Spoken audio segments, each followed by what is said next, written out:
प्रिय विद्यार्थियों, आज हम बीए पार्ट थर्ड ईयर का सेकंड पेपर उप समाज शास्त्रों का परिचय के अंतर्गत नया अध्याय शुरू करेंगे। विकास और मानव अधिकार, डेवलपमेंट एंड ह्यूमन राइट्स। विकास। समाज शास्त्र में विकास एक नवीन अवधारणा है। यह अवधारणा प्रगति की तरह वांछित दिशा में परिवर्तन की ओर संकेत देती है। विकास एक सम्मिश्र, संदर्भात्मक और सापेक्ष अवधारणा है। विकास का अर्थ एवं परिभाषा। योगेंद्र सिंह के अनुसार समाज के सदस्यों में वांछनीय दिशा में नियोजित सामाजिक परिवर्तन लाने के उपाय को विकास कहते हैं।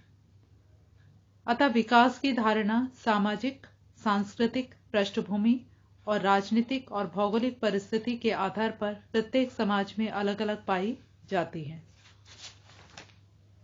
हॉबहाउस के अनुसार एक समुदाय का विकास मात्रा, कार्यक्षमता, स्वतंत्रता और सेवा की पारस्परिकता में वृद्धि के साथ साथ होता है। इन उपयुक्त परिभाषाओं के आधार पर यह निष्कर्ष निकलता है कि विकास एक ऐसी अवधारणा है जो एक समाज, क्षेत्र और जनता की सामाजिक, सांस्कृतिक और आर्थिक आवश्यकताओं की स्थिति को सापेक्ष रूप में स्पष्ट करता है। सामाजिक विकास की विशेषताएं। सामाजिक विकास की निम्न विशेषताएं हैं। नंबर 1, सार्वभौमिक प्रक्रिया। सभी समाजों में सभी कालों में विकास की प्रक्रिया होती रहती है। विश्व में जहां जहां मानव समाज है वहां वहां किसी न किसी रूप में विकास होता रहता है। नंबर 2, सम्मिश्र अवधारणा। विकास एक मिश्रित अवधारणा है जिसमें अनेक क्षेत्रों में परिवर्तन साथ साथ होते हैं, जैसे समाज के विकास में व्यापार, कृषि, उद्योग, शिक्षा, स्वास्थ्य आदि विभिन्न क्षेत्रों में प्रगति को सम्मिलित करते हैं। नंबर 3, कल्याणकारी परिवर्तन। विकास ऐसा परिवर्तन है जिसमें बच्चों, स्त्रियों, वृद्धों, बीमार, बेरोजगार लोगों, कमजोर वर्गों और अल्पसंख्यकों आदि के कल्याण को ध्यान में रखा जाता है। नंबर 4, मूल्याधारित परिवर्तन। विकास कार्यक्रमों का उद्देश्य पिछड़े वर्गों, जातियों, जनजातियों, गांवों और नगरों, महिलाओं, श्रमिकों के कल्याण का होता है, इसलिए यह मूल्यों पर आधारित परिवर्तन है। नंबर 5, समाज सापेक्ष अवधारणा। विकास की अवधारणा अलग अलग समाजों की सामाजिक, सांस्कृतिक आवश्यकताओं, राजनीतिक, आर्थिक एवं भौगोलिक परिस्थिति के कारण भिन्न भिन्न होती है। यह समाजों से संबंधित है, इसलिए इसे समाज सापेक्ष अवधारणा कहा जाता है। नंबर 6, चक्रीय कार्य कारण गुण। सामाजिक व्यवस्था के विभिन्न अंग अंतर निर्भर होते हैं। किसी एक अंग अथवा अवस्था में विकास का प्रभाव अन्य अवस्थाओं तथा अंगों में परिवर्तन लाता है। अगर बेरोजगारी को रोका नहीं जाएगा तो अन्य समस्याएं, गरीबी, निरक्षरता, कुपोषण आदि बढ़ेगी। इसे ही चक्रीय कार्य कारण भाव कहते हैं, जो विकास की प्रक्रिया का विशेष लक्षण है। नंबर 7, अवांछनीय अवस्थाओं का सुधार। मिडल ने विकास का अर्थ बताते हुए लिखा है कि विकास का अर्थ सामाजिक व्यवस्था में उन अनेक अवांछनीय अवस्थाओं का सुधार करना है जिनके कारण अल्प विकास की स्थिति बनी हुई है। विकास समाज के अवांछनीय अवस्थाओं का सुधार करता है। नंबर 8, उत्तरोत्तर परिवर्तन। सामाजिक विकास एक अवस्था से दूसरी तथा तीसरी अवस्था की ओर आगे बढ़ने वाला परिवर्तन है। इसमें विभेदीकरण की वृद्धि सदैव ऊपर की ओर होती है। उत्तरोत्तर परिवर्तन विकास की विशेषता है। नंबर 9, लौकिक परिवर्तन। विकास का संबंध केवल भौतिक जगत के परिवर्तन से है। इसका धर्म, अध्यात्म या अभौतिक जगत से कोई संबंध नहीं है। नंबर 10, माप संभव। किसी समाज का विकास कितना हुआ है अथवा वह अन्य समाजों की तुलना में किस क्षेत्र में कितना अधिक या कम विकसित है, इसे मापा जा सकता है। विकास के प्रमुख मापदंड। सभी समाजों में विकास का कोई ना कोई विशिष्ट स्वरूप अवश्य होता है। इसके 2 प्रमुख मापदंड है। नंबर 1, समाज का जनजातीय या कृषि की अवस्था से औद्योगिक समाज की ओर परिवर्तन। नंबर 2, आर्थिक परिवर्तन। मिचेल ने विकास की 6 प्रमुख कसौटियों का उल्लेख किया है। नंबर 1, अशिक्षा से सार्वभौमिक शिक्षा की ओर परिवर्तन। नंबर 2, एक तंत्र से प्रजातंत्र और सार्वभौमिक वयस्क मताधिकार की ओर परिवर्तन। नंबर 3, कानून के सामने सभी की समानता में वृद्धि। नंबर 4, राष्ट्रीय प्रभुसत्ता में वृद्धि। नंबर 5, धन के केंद्रीकरण से उचित और न्यायपूर्ण वितरण की ओर परिवर्तन। नंबर 6, स्त्रियों की दासी की स्थिति से साथी की स्थिति में परिवर्तन। इन मापदंडों के द्वारा किसी भी समाज के विकास का मूल्यांकन किया जा सकता है। सामाजिक विकास की दिशाएं। हॉबहाउस ने सामाजिक विकास की निम्न दशाओं का उल्लेख किया है जो विकास में सहायक होती है तथा इनके अभाव में विकास करना कठिन होता है, जो इस प्रकार से हैं। नंबर 1, पर्यावरण संबंधी दशाएं। अनुकूल पर्यावरण में समाज तीव्र गति से विकास करता है तथा प्रतिकूल या विपरीत पर्यावरण में विकास की गति धीमी होती है। भौगोलिक पर्यावरण, प्राकृतिक संसाधन, खनिज पदार्थ, जलवायु, समतल तथा उपजाऊ भूमि आदि का होना विकास के लिए आवश्यक है। नंबर 2, जैविकीय दशाएं। समाज के सदस्य स्वस्थ, हष्ट-पुष्ट, निरोगी, बलवान होते हैं तो समाज के विकास में सहायक होते हैं। रुग्ण, कमजोर, बीमार, अस्वस्थ जनसंख्या वाला समाज विकास नहीं कर पाता है। समाज की इष्टतम जनसंख्या होती है तो विकास अधिकतम गति से होता है। जन्म दर तथा मृत्यु दर एवं प्राकृतिक संसाधनों में संतुलन होना चाहिए। नंबर 3, मनोवैज्ञानिक दशाएं। सामाजिक विकास के लिए आवश्यक है कि समाज के लोग मानसिक रूप से विकास के लिए तैयार हों।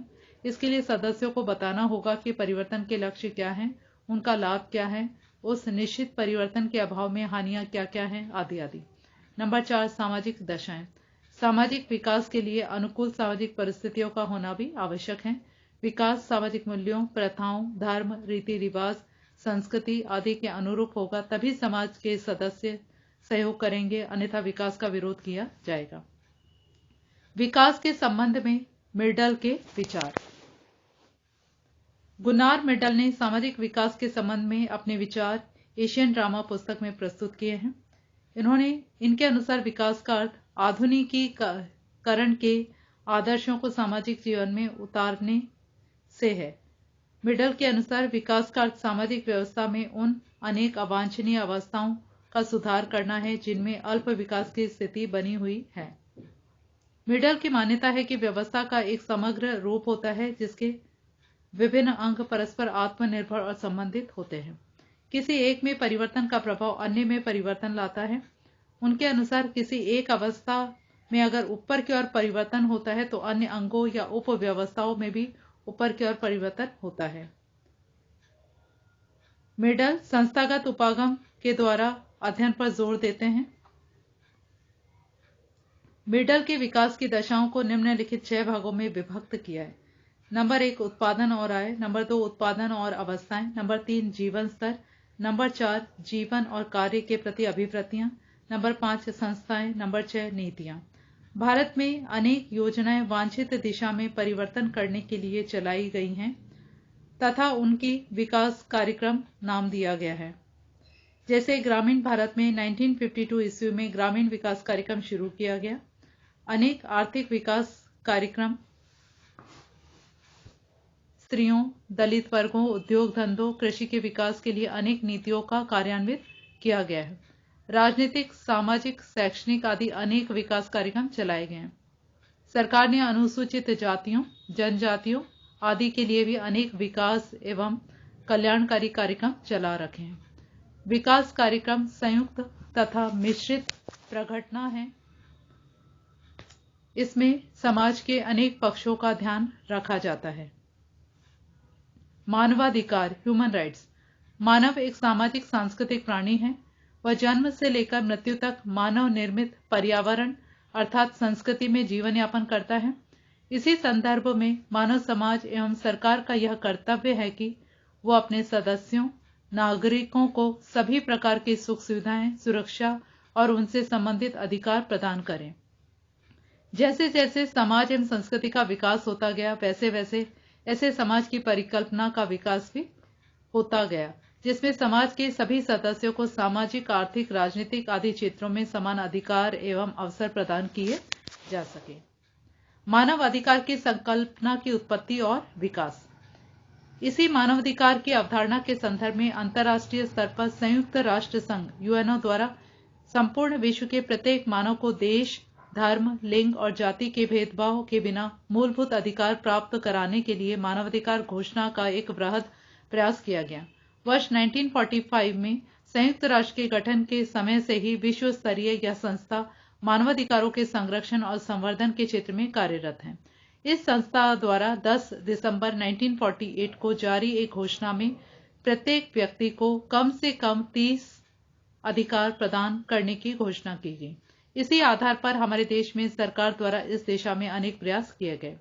मानवाधिकार के महत्व को जन जन तक पहुंचाने के लिए संयुक्त राष्ट्र संघ ने मानवाधिकार दशक 1995 से 2004 भी मनाया गया। मानवाधिकार की संकल्पना। मानवाधिकार की संकल्पना वास्तव में पश्चिम की देन है। इंग्लैंड में इसे मैग्ना कार्टा, अमेरिका में बिल ऑफ राइट्स, फ्रांस में मानवाधिकार घोषणा पत्र के नाम से जाना जाता है। सन 1945 में संयुक्त राष्ट्र संघ की स्थापना हुई और इसके बाद मानवाधिकार आयोग का गठन किया गया। आयोग ने जून 1948 में मानवाधिकार की एक विश्वव्यापी घोषणा तैयार की, जिसे संयुक्त राष्ट्र संघ की महासभा द्वारा 10 दिसंबर को इसे अंगीकृत किया गया। इसी कारण संपूर्ण विश्व 10 दिसंबर को मानवाधिकार दिवस के रूप में मनाता है। मानवाधिकार की अवधारणा का विकास विश्व के स्तर पर संयुक्त राष्ट्र की ओर से हुआ था। तभी से यह विश्व संस्था मानवाधिकारों के संरक्षण और संवर्धन के लिए कार्यरत है। महासभा द्वारा मानवाधिकारों की विश्वव्यापी घोषणा में कहा गया कि मानवाधिकार तथा मानवीय गरिमा का सम्मान विश्व में स्वतंत्रता, न्याय और शांति का आधार है। इसी घोषणा को आज मानवाधिकार का घोषणा पत्र माना जाता है। मानवाधिकार घोषणा पत्र 1948 में कुल 30 अनुच्छेद है, जिसमें गरिमा युक्त जीवन यापन के सभी बिंदुओं को समाहित किया गया है। मानवाधिकारों की सार्वभौमिक घोषणा को विधिक स्वरूप प्रदान करने एवं इसे व्यवहार में लागू करने के लिए यूरोपीय देशों में सन 1950 में एक संधि की, जिसके अंतर्गत यूरोपीय देशों की परिषद ने एक कमीशन या न्यायालय की स्थापना की। कमीशन का कार्य मानवाधिकारों के उल्लंघन विषयक मामलों की जांच करना है तथा न्यायालय उस पर अपने निर्णय देता है। धन्यवाद।